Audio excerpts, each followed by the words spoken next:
This is contemporary artist Bisa Butler. She's becoming very well known for creating these beautiful quilts of portraits and other subjects. She focuses on people, Black people, and uses vibrant, amazing colors to illuminate their presence. Many of them are looking straight out at you, and she's very creative with the kinds of fabric she uses and the colors she's using for her subjects. She chooses from historical photos or famous photos and recreates them using pieces of fabric. She does embellishments with a sewing machine, and these are being shown all over the world in different galleries and museums. Sometimes she uses African print fabrics to imbue her subject with even more meaning. It's really amazing the way that color can be used to show the value in a human face, and I'd like to try that with you. You'll be able to choose your own color scheme and do your own sewing embellishments.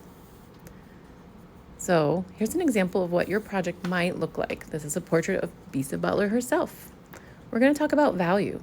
Value is the difference between light and dark and everything in between.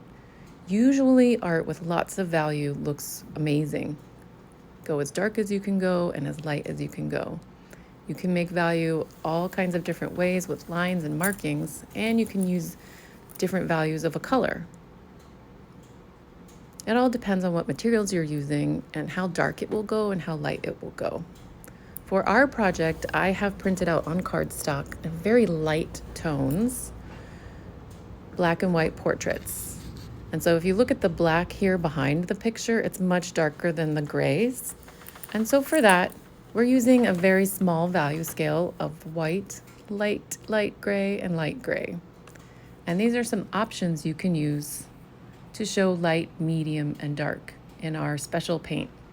Maybe you'll use yellow, green, and blue, yellow, pink, and blue, orange, pink, and blue,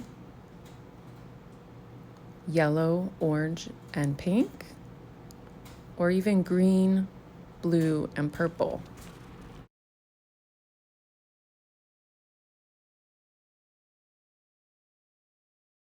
The first thing you'll need to do is organize the areas of value in your art. Right now I'm circling all the darkest gray so that I know that will be where I paint my blue.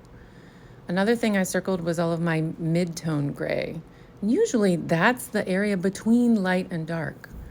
The value between light and dark is often moving from light to dark. So I'm circling my medium grays also. And then it's basically a paint by number. You'll begin with your lightest color and fill in all of the white. And then you'll look for your light grays, fill in with your medium tone, and you'll look for your dark grays and fill those with your dark tone. We're just going to use 3 for this project. I leave the eyes white, and we may even add in some black just to deepen the hair or some feature. So this is sped up. It's actually taking a lot of thinking about how to slowly circle around these areas of tone. You might have some doubts, but just look for those areas that you think you can identify as light, medium, and dark. You're going to get minuscule amounts of our special fluorescent paint, and you can begin with your lightest color.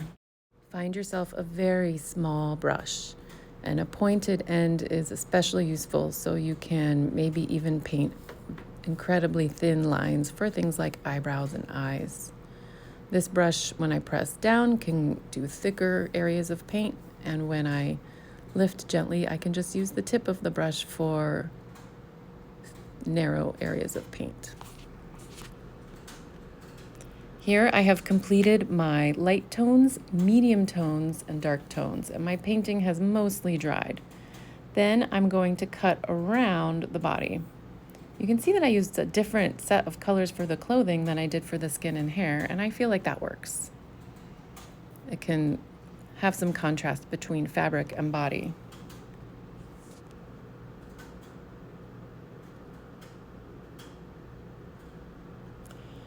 And then I'm going to see where it will fit on a larger 9x12 picture plane. I decided to do some more trimming so that it looks like she is standing in the corner of my picture.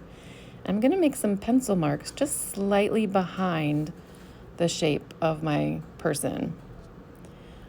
I can paint the background with some super bright watercolor to mimic the appearance of fabric.